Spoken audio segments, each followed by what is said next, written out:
A few moments later.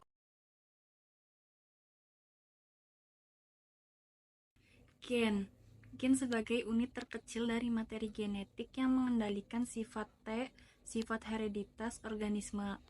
Gen terdiri atas DNA yang terpintal oleh protein histon dan tersusun dalam satu daret, secara linear dan beraturan di dalam lokus-lokus pada kromosom.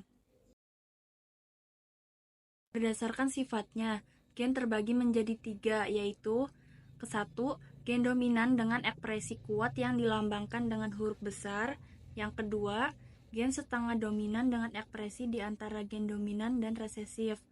Yang ketiga, gen resesif dengan ekspresi lemah yang dilambangkan dengan huruf kecil. Ekspresi gen. Ekspresi gen adalah proses di mana kode-kode informasi yang ada pada gen diubah menjadi protein-protein yang beroperasi hanya di dalam sel. Ekspresi gen terdiri dari 2 tahap, yaitu transkripsi, proses pembuatan salinan RN, translasi, proses sintesis polipeptida yang spesifik di dalam ribosom. Ruang lingkup gen. Secara luas, beberapa genetika membahas mengenai 1. Struktur materi genetik meliputi gen, kromosom, DNA, RNA, plasmid, episom, dan elemen transposibel. Yang kedua, reproduksi materi genetik meliputi produksi sel, replikasi, DNA, dan lainnya. Yang ketiga, kerja materi genetik meliputi ruang lingkup materi genetik, transkripsi, kode genetik, dan lainnya. Yang keempat, perubahan materi genetik meliputi mutasi dan rekomendasi. Yang kelima, genetik dalam populasi perkayasaan materi genetik. Kromosom. Kromosom adalah benda-benda halus seperti benang yang mudah menyerap warna dan berfungsi sebagai pembawa sifat keturunan. Di dalam sel yang diploid, kromosom tampak berpasang-pasangan. Sepasang kromosom disebut kromosom homolog, yaitu kromosom yang memiliki bentuk, ukuran, dan urutan gen yang sama. Bahan penyusun kromosom.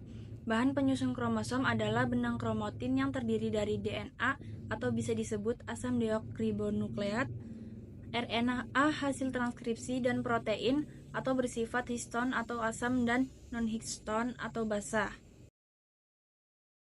Susunan kromosom. Kromosom mengandung struktur yang terdiri dari benang-benang tipis yang melingkar-lingkar. Di sepanjang benang-benang inilah terletak secara teratur struktur yang disebut gen. Setiap gen menempati tempat tertentu dalam kromosom. Tempat gen di dalam kromosom disebut lokus gen. Jadi gen inilah yang sebenarnya berfungsi mengatur sifat-sifat yang akan diwariskan dari induk kepada keturunannya. DNA atau deoksiribonucleic acid adalah suatu asam nukleat yang merupakan penyusun gen di dalam inti sel. DNA menyimpan segala informasi biologis dari setiap makhluk hidup dan beberapa virus. DNA terdiri atas 2 rantai polinukleotida yang tersusun dalam heliks ganda. Setiap nukleotida terdiri atas 3 komponen, yaitu fosfat, gula deoksiriboso, dan basa nitrogen. Berikut beberapa fungsi DNA. Yang pertama, DNA berfungsi sebagai pembawa informasi genetik sifat pada materi DNA.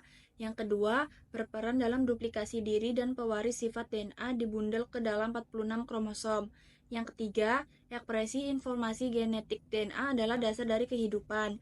Yang keempat, fungsi DNA dalam komputasi. DNA memiliki peran penting dalam ilmu komputer untuk riset dan juga sebagai salah satu contoh bentuk cara komputasi. RNA atau ribonucleic acid adalah makromolekul polinukleotida berupa rantai tunggal atau ganda yang tidak berpilin. Rantai pada RNA juga pendek-pendek karena dibentuk melalui transkripsi fragmen-fragmen DNA. RNA banyak ditemukan di sitoplasma atau ribosom. Berbeda dengan DNA, keberadaan RNA di dalam sel tidak tetap karena mudah terurai dan harus dibentuk kembali. RNA tersusun dari banyak ribonukleotida, di mana setiap ribonukleotida terdiri atas 3 komponen, yaitu fosfat, gula ribosom, dan basa nitrogen. Berbagai jenis RNA yang terlibat memiliki fungsi, yaitu menerjemahkan DNA menjadi protein, berfungsi sebagai molekul adaptor dalam sintesis protein, berfungsi sebagai penghubung antara DNA dan ribosom, pembawa informasi genetik di semua sel hidup, mendorong ribosom untuk memiliki asam amino yang tepat untuk pembentukan protein baru dalam tubuh.